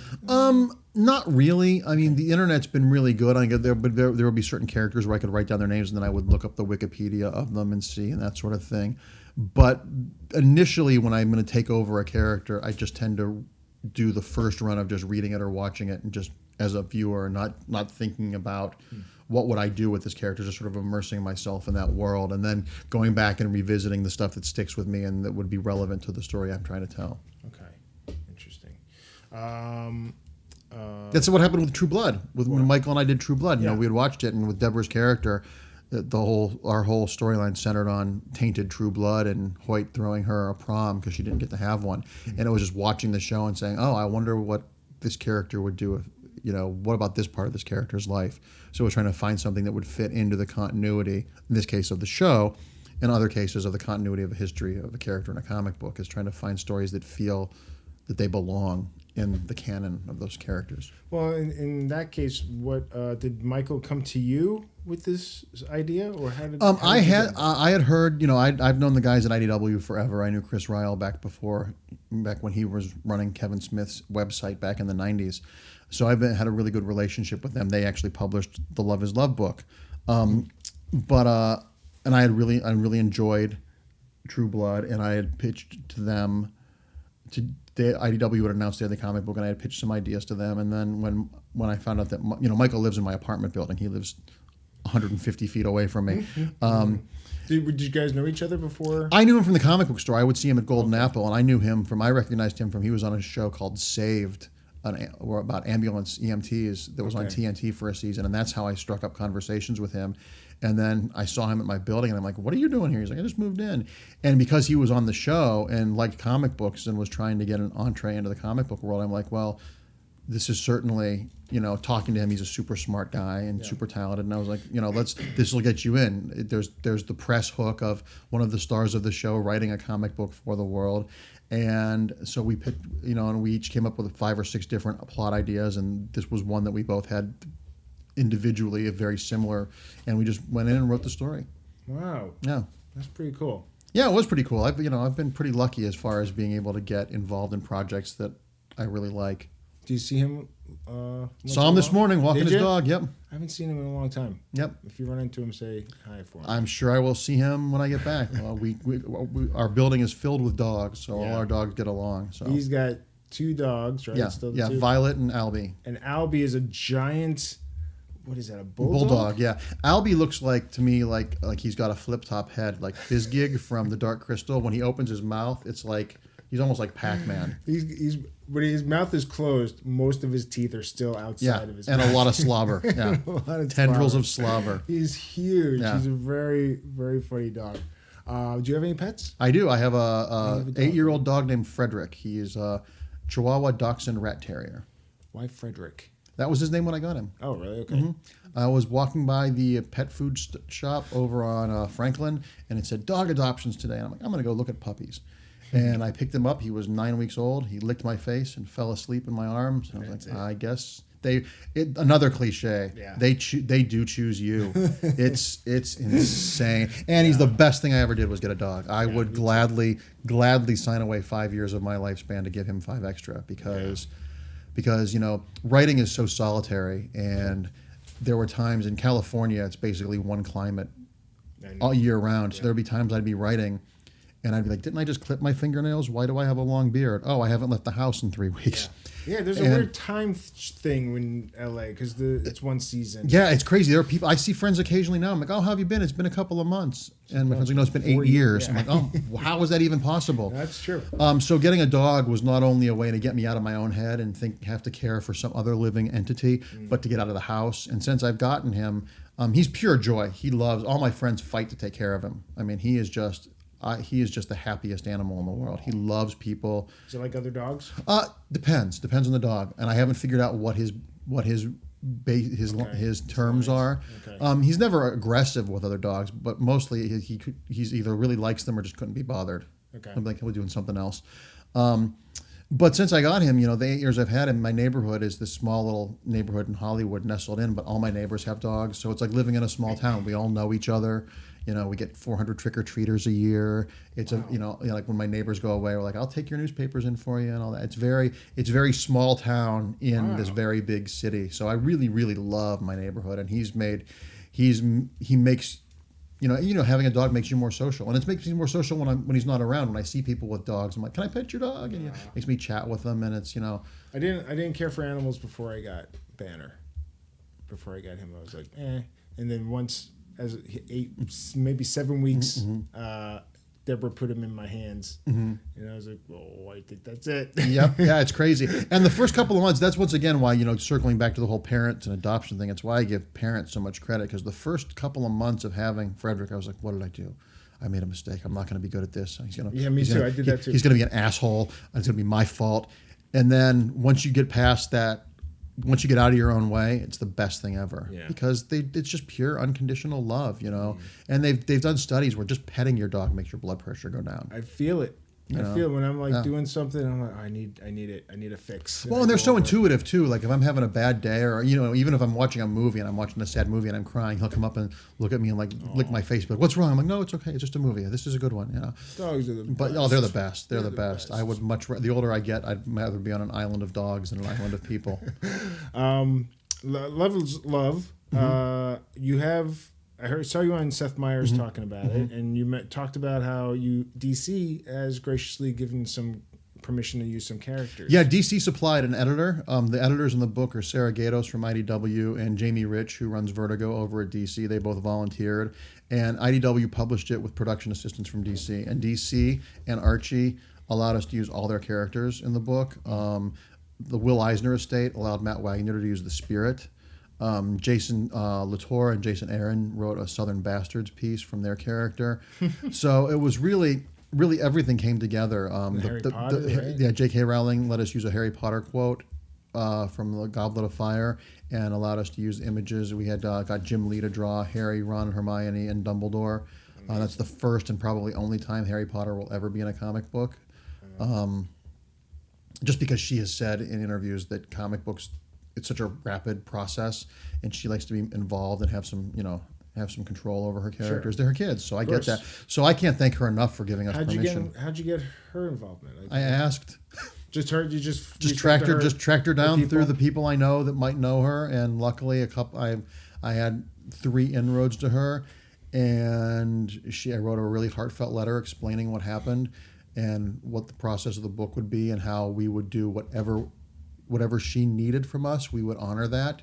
And she graciously said, she's like, I don't have time to write something for this, but tell me what you want. And I told her the quote I wanted to use and what the image would be, and the fact that we were using the biggest name in comics to draw it and treat her characters with the utmost respect. And all her people talked to all the right people and granted us permission, which for that I will be forever grateful, because the attention just that brought to the book, is that, and Seth Meyers and the New York Times are why we're going on our 3rd printing. And if your listeners are listening, you can get it through Amazon. It's gonna go up because of my podcast 10 printings. That I hope from your mouth to God's ears, because the more money we can make, everything was donated, so every penny that IDW gets from the sales of the book is going directly into the hands of people that need it. That's pretty amazing. And like you wrote for Batwoman, who's a gay character, which is great. I love Batwoman. I love Batwoman. You think she'll end up on the big screen? I wouldn't be surprised if she ended up on TV. I think her character lends itself more towards TV, because who she is under the costume is so fascinating, and there's so much interesting stuff to play there. I think, because she's in the Bat universe, she might appear in a Bat movie, but I would really like to see her get that sort of 10 episodes twice a year on TNT or HBO sort of thing. Because there's so much. I mean, for those of you who don't know who Batwoman is, she's Bruce Wayne's cousin, but she was in the military, and when Don't Ask, Don't Tell was still around, she got kicked out and has taken up the mantle of Batwoman, and that whole history of being an out lesbian character in Gotham City. I just think there's a lot to do there that you could get. She's much more character driven of a superhero, and I think the minutia of that is something that big studio movies don't have, because they're so expensive. That's why TV is such a great place to be right now. It's why Daredevil works so beautifully as a TV show, because it's about the journey, not the destination. It's not about blowing stuff up. It's about the internal conflicts made external. And I would love to see that. I think there's tons of great actresses to play it. And we're in a place now where girl geeks are flexing their muscles. So there's definitely they're the audience now. Teenage boys don't go to movies anymore. It's the teenage girls that are the ones that are the propelling genre stuff, and it's about damn time. And the artwork you mentioned earlier, the artwork's going to be auctioned off. Yeah, MegaCon in Orlando, big convention every year. I believe it's May 25th through 28th of 2017. We're going to have a art show displaying all the pieces. We're going to have a private part of that art show for the families and people that were affected, the residents of Orlando, to come see the artwork. And then we're going to do a live auction that'll be broadcast. People can bid from around the world online as well. And we're going to be. This is going to be a big part of the MegaCon this year down there in Orlando. How are people going to be able to bid online? Is there the MegaCon web? There will be that'll all be hammered out as we get closer to May. But they do all the big auction houses have the technology to do live auction stuff. So that's interesting. Yeah, it makes me wish I had just crazy billions of dollars, because I would buy all the stuff. It's just. I would love for some billionaire to buy it all and donate it to a museum, because... Hey, Trump, do something good. Go buy all the artwork. No, drink bleach instead. All right, do that. Do that first. We'll get somebody else to buy the artwork. I mean, the artwork's incredible. Just flipping through it, it's so good. And I would love to own some of this stuff. I love the Batwoman with the... Here it is. The American flag and then the rainbow behind her. Yeah, Raphael Albuquerque did that piece, and we're hopefully going to have make a shirt of that for MegaCon. And we just had a Love is Love release party on Wednesday at Golden Apple in LA, and they did prints of that image, limited edition prints, where all the money is going to charity as well. So they still have some left, so you can probably go to the Golden Apple website and maybe buy a print online if you would like. I'm going to try to get a print, because I want Christos Gage. I have one in my car. I'll give you one. Yes, please. Christos Gage invited me to Golden Apple the other day, and I couldn't go because I had tickets to Largo. Well, it was crazy. There were probably 200 people there. I haven't seen the store that crowded ever. It's a small store, too. But it was amazing, and they sold out of the book. And they had ordered 250 copies and sold it. That's awesome. Which is great. So, Yeah, I couldn't be happier with the reaction to the book, because I do think, removing myself from any part of it, the book really is important and is an emotional book. And once again, to give a shout out to my editors, the way they arranged the pages, the read of the book is a nice series of waves emotionally. It's never in one emotional place too long, but it brings you, it'll make you mad, it'll make you sad, it'll make you laugh, it'll make you defiant, it'll make you want to be a better person. And I think that that's ultimately, I was really lucky to be able to do something like this. I feel privileged to be able to honor these people. And one of the young guys that was killed, Billy Tucci did a portrait of him in the book. His mother called me last week, and thankfully my phone was off and she left a voicemail, because I don't know how I would have been able to even breathe talking to her.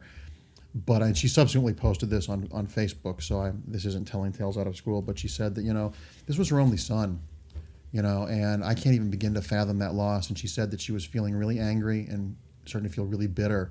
And then she saw this book and it helped that dissolve. Okay, I'm done. Yeah. That's literally why we do this book, and to be able to have that sort of effect on someone who suffered such a loss that I can't even begin to comprehend. It's why we do what we do, and it's an honor to be able to ease someone's pain after a tragedy like that. So if this is the only thing that's in my obituary, this book, I'm good with that. Well, hopefully that won't be for a long time. Yeah, as long as if we can get the robot body, I'll be here forever. And you got Patty Jenkins to do an intro. Yeah, How'd that happen? Patty Jenkins is director of the movie Monster with Charlize Theron. And Wonder Woman. She's director of the Wonder Woman movie coming out in May. Oh, is she? Yeah. Okay. Once again, just serendipity and asking. I saw the Wonder Woman trailer at San Diego Con, and I saw that she was on Twitter. And I tweeted to her, it looks like it was worth waiting 75 years for a Wonder Woman movie. I can't wait to see it. And she tweeted back to me that she was a fan. And then I direct messaged her. I'm like, you're not a fan. You're Patty Jenkins. I watch Monster once a year. It's just such an amazing movie. And she's like, no. She's like, I love Manhunter. I'm like, and I tweeted back to her. I said, I'm smiling ear to ear. You probably can feel it from wherever you are. And I was telling her about Love is Love. And she has a connection to Orlando because that's where they shot Monster. Did you know that at the time? Yeah. And I said, would you like to contribute? And I said, I'm a huge fan. I think, what you do, like I said, Monster is a masterful movie. And she was hip deep and still is in post-production on Wonder Woman. And I said, well, if you can't write a creative original piece, would you like to write the introduction? And she wrote a really powerful introduction that kind of equates how discrimination and hate makes monsters, and how, we should not have love turn into something that makes people monsters. And it's really, really powerful. And she's lovely too. She's once again, she's one of those people that it's hard for me to equate that she's this acclaimed director of an Academy Award winning film, because she's just so damn cool. There are no airs about her. And once again, it's a privilege to have people like that want to give back. It's great. That's awesome. I read that earlier. It's so good. What do we do with the unconditional love when we have somebody like Trump? Do we love Trump unconditionally? No, because absolutely not. Absolutely not. No. This is where I'm going to get a little political. Okay, good. We have been turning the other cheek as liberals and people of sense for 20 years. And when I hear these people that voted for Trump saying, get over it, I want to say, well, for 8 years, you burned our president in effigy. And all you wanted to do is Congress was treasonous because you didn't do your jobs. You just said no. You didn't offer alternatives. So I'm done. Some comedian posted that we're not the ones in the bubble. I'm not going to apologize for being educated, for having visited foreign countries, for having people who have different colors, creeds, races, orientations. The people that live 3 blocks from where their great-grandparents were born, who don't know people of color and who are afraid of other and different, just because it's other and different, they're the ones in the bubble. I think we as creators, especially people in the entertainment industry and people in California, since we make all the art they like, since we create NCIS and all the stuff they watch in the flyover states, I think we should do what use their own things back at them. You voted for Trump? You want to watch NCIS? Fine, it's $75 an episode. We're going to tax you for it. We're going to put tariffs on all that stuff. Because the idea that hate got this man elected breaks my heart. Part of it goes back, I think, to the Reagan era, where he said that education was a privilege and not a right, and that's those chickens have come home to roost, because when people are uneducated, they're scared, and when they're scared, they look for scapegoats. This is a treatable condition in America. We need to value education. We need to value intellectualism. We need to not be afraid of it. We have so many people now that don't have education. Our public schools still teach like the paradigm from the 50s. We don't value education in this country. We're number one in self-esteem, but number 37 on most education lists, and that is reflected in this. Donald Trump thinks he's a great guy, but he's as dumb as a box of hammers. And and I'm done. I'm ready. You want to fight? All right. I've given you ample opportunity to not fight, to have a civilized conversation with you, but I'm done. The moment you say you want to build walls and have registries and take away rights to women's health care and marriage equality for everyone, none of those things are real issues. The real issues are jobs, education, health care, making our people better and safer. These straw man issues that they make just sicken me, and I'm done. I think we need to fight. I think we need to look back at what the gay activists in the 80s did during ACT UP. Medical companies, pharmaceutical companies weren't doing any research into pharmacy stuff to treat AIDS, and gay guys made them. We need to have sit-ins. We need to have protests. We need to call him a liar when he lies. Facts are not partisan. Facts are not democratic or liberal. Facts are facts. And I think the media is complicit in getting him elected because they gave him billions of dollars of free stuff. And we went after Hillary Clinton for emails in Benghazi, which were non-issues. 70 people in embassies in America were killed under George W. Bush. 3 during Hillary Clinton. Benghazi didn't have good security because the Republicans shot down the bill to increase security, which had been requested months before. So if the rules are going to be the rules in this world, the rules need to be for everyone, because if the rules aren't applied equally to everyone, the rules don't matter.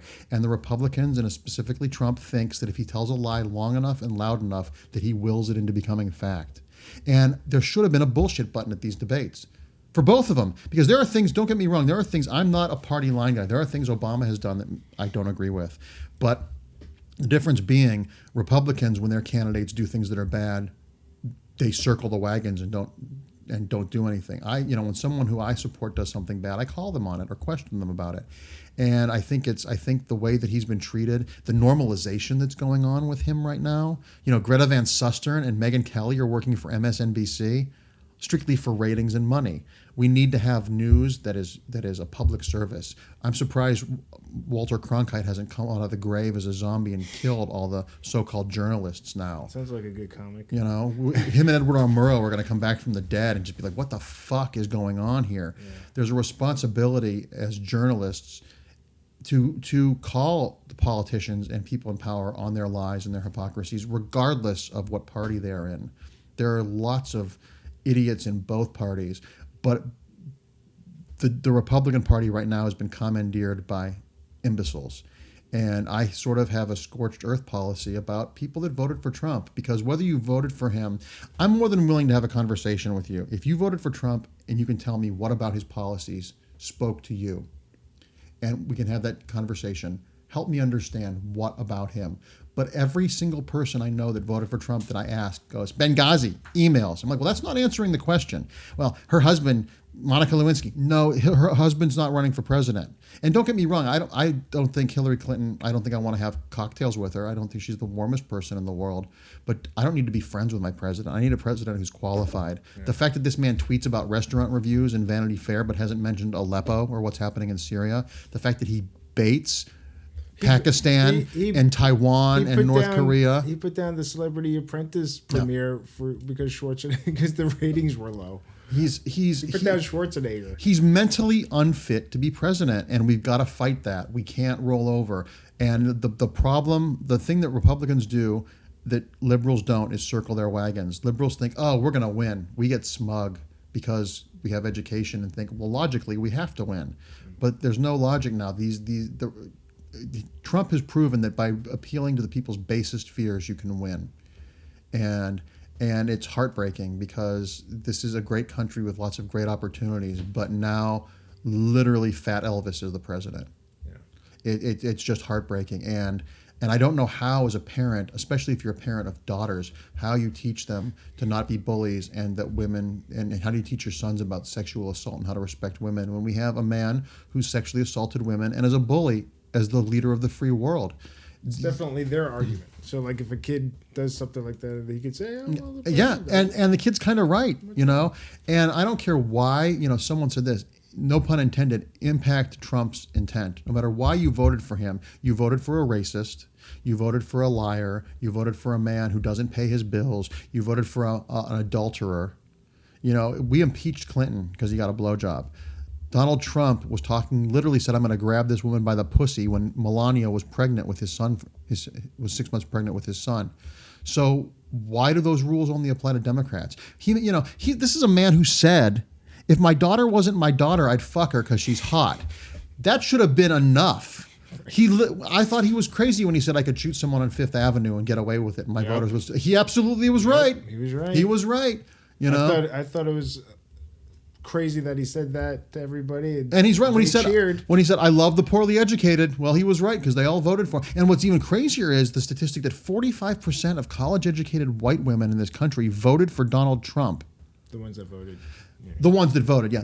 Well, don't get me started on voting. Voting should be a national holiday. Voting should be on Veterans Day. You should be required to vote. You should be registered to vote when you get your driver's license. And if you don't vote, it should be like not having insurance. You should be fined. Yeah. We should also start teaching civics again in high schools, which I found out they don't teach anymore. That's how people like Trump get into office, because they don't know how government works. Oh yeah, the education system is screwed. The education system Did is you ever horrified. watch Jamie Oliver? Mm-hmm. You know Jamie Yeah. Oliver? Did you ever watch his shows? Oh yeah, the ones about the food programs in Yeah. schools and education and teaching kids how to eat correctly and stuff. And yeah. how much people hated him for trying to do that. Yeah. Well, Michelle Obama, the Republicans demonized her because she wanted kids to exercise and eat vegetables. Yeah. I didn't know that was controversial. Why? What's the problem? Why is everybody? Well, because she was a black woman. Is that what? This country has proven we really don't like black people, but we really hate women in this country. I mean, I also think crazy. people just don't like being told what to do.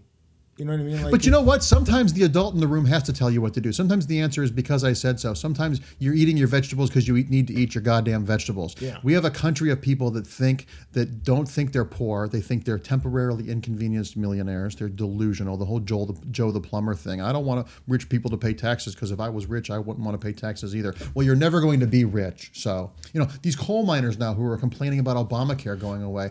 Why is Trump going to take that away? Well, he told you he was going to do it. So, but we didn't think he was telling the truth. So let me get this straight. You didn't vote for Hillary Clinton because she lied about emails, but you voted for Trump even though he told you he was going to do this, but you were hoping he was lying to you. The cognitive dissonance in this country is it's like a bad Monty Python sketch. Yeah. It doesn't make any sense, and it all comes down to the fact about education. I want everyone around me to be educated and smart and healthy, because if they're smarter than I am and healthier than I am, it makes my life substantially easier. Sure. This idea of not wanting people to have education, if everyone was educated, if we had a good education system, we would have flying cars by now. Instead, we have Drudge Report and Wikipedia. Right. So, it's the kind of thing where we need to celebrate education. The idea that intellectualism is considered elitist makes no sense to me. Yeah. People say, well, they went to Donald Trump because he's outside the system. Well, first of all, he's not. Look at his cabinet. His cabinet is 12 white I don't know guys. if you can be a billionaire and not be outside the system. And and his cabinet is the least educated cabinet in history of this country, and the wealthiest. The 12 people in his cabinet have more money than 2/3 of us combined. Yeah. So that's the outsider for you. And the whole thing about the outsider aspect of it to me is like, oh, I have a brain tumor, and I can go to a surgeon at Cedars-Sinai who invented this procedure, and this kind of doesn't have a really good bedside manner.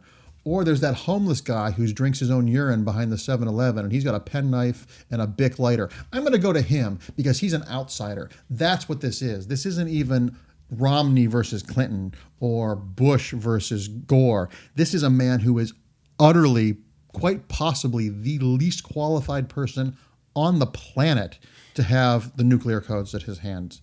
And we voted for him. Well, we didn't. 3 million people didn't vote for him. But apparently, but the Democrats are their own worst enemies. They don't fight this stuff. I heard that Bill and Hillary are going to the inauguration. Unless they stand with their backs to him when he's sworn in, don't fucking go to the inauguration. He wouldn't have come to yours. Don't try and reach your hand across the aisle. We've been doing that. It's not going to make a difference. Appeal to your base. Appeal to the people. Don't try and change the minds of people that are never going to like you, because it's a fool's errand. It's like being Sisyphus.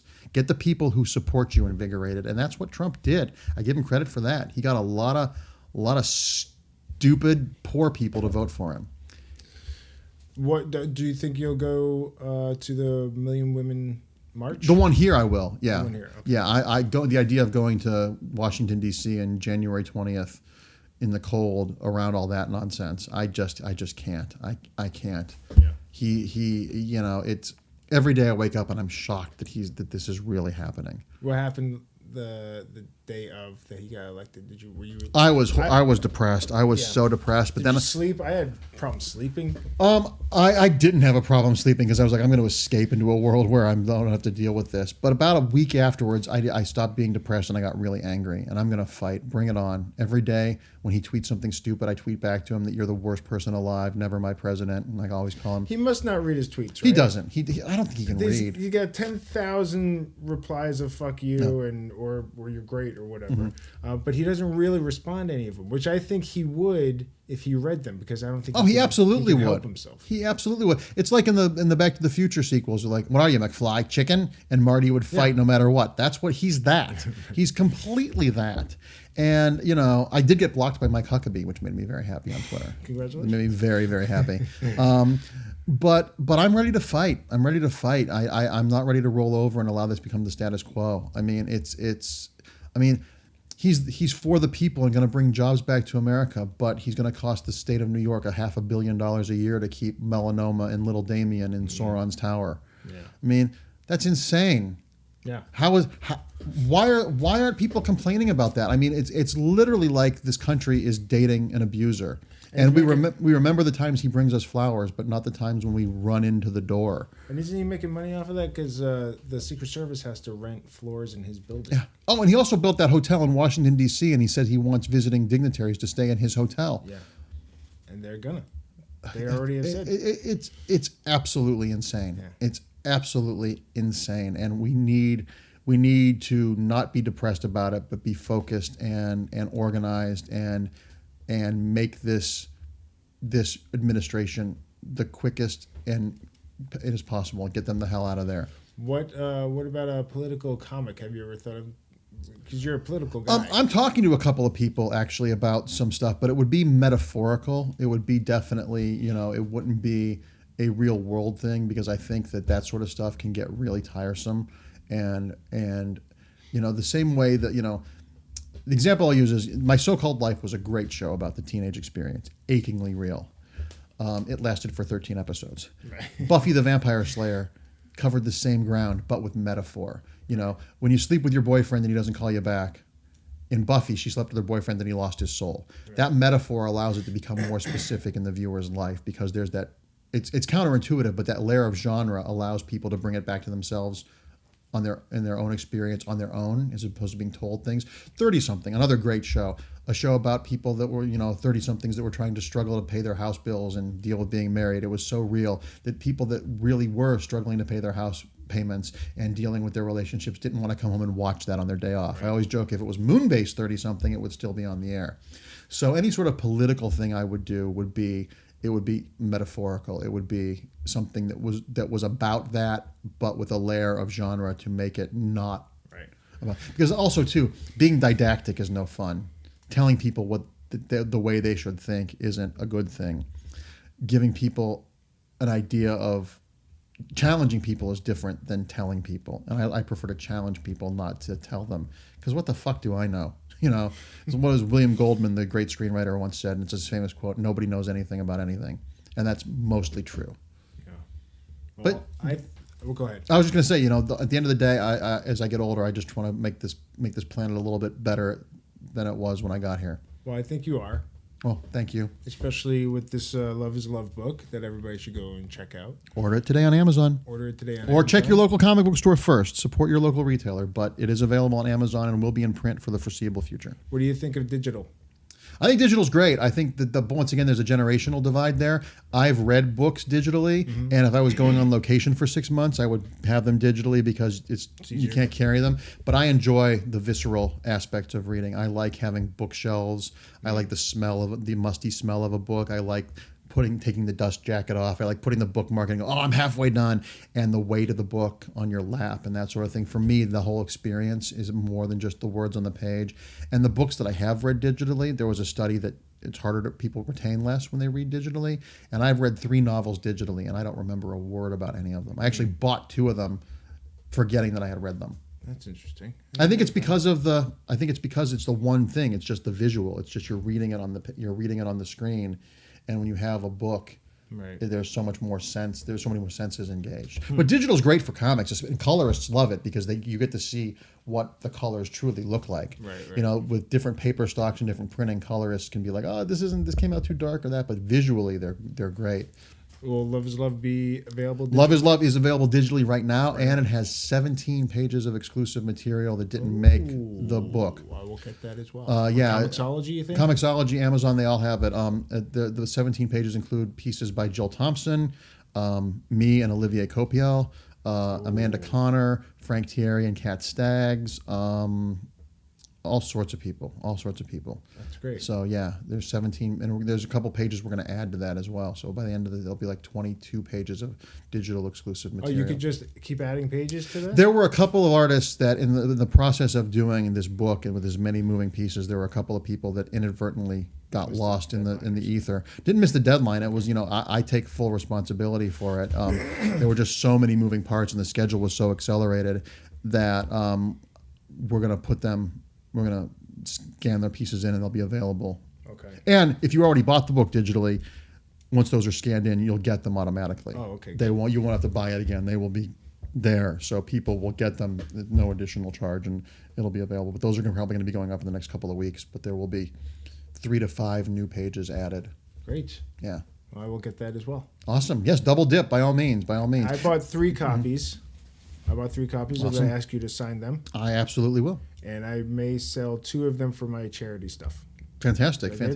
Double charity. Absolutely. No, that's great. A lot of stores, too, are doing the thing where they're selling their proceeds from the book. They're giving their proceeds to local charities. A couple stores have given to, like a store in Reno gave stuff to their local LGBT teen center, and a bunch of stores are doing that. So I would love this to be the initial profits going to Orlando, but the local profits being proactive and engaging in your local community, because that's how we're going to make changes in government at a local level and work our way up. Yeah. We have to clean up our own backyard before we can. Would you run for anything? I would love to. I would love to be a congressman. Go for it. I would love to be a congressman because all my skeletons are public. There's nothing anybody could pull out that I would be like, yeah, that happened. That was shitty and stupid, but it happened. I would love to do that. I don't know if I would love to do it on a local level. I've actually investigated local government. You could be the first out gay president. Yeah, that's not going to happen. Yeah, Marc Andreyko 2020. Nobody wants 2050 maybe with my robot body. Yeah. But notice that you said I'd be the first out gay president. I know, because you never know. There's a couple that had some sugar in their tea. Yeah, there's a couple. Marc Andreyko, thank you so much for coming. Thanks so much. This was definitely worth the wait. This was great. I had a great time talking with you. Awesome. And I will talk to you again soon. Excellent. Give my love to Deb. I will. And give my love to your Frederick. Yes, I sure will. There you go, folks. That was Marc Andreyko. Thanks a lot, Marc, for coming in and talking with me. It was really interesting and had a really good time talking with you. So one more time, go buy Love is Love, and you'll be happy that you got it, and maybe get some as presents for people. It's a good thing to get. As well as go check out, one more time, I'll mention Running Blind on iTunes. It's a documentary short, only a couple bucks to rent it or buy it. It's not that short. It's about 30 minutes. It's palatable, and it's a very well done documentary about the running I did in 2012 and about the my own eye disease of going blind and stuff. So go check that out. I have a lot of good podcasts coming up. So please subscribe on iTunes and leave some good comments. Tell your friends about it. Go check out my past podcasts. Lots and lots of great guests. Even if you don't know who a guest is, I say take a chance. Press play on it. I guarantee you'll enjoy yourself. Thank you so much, and we'll see you next time.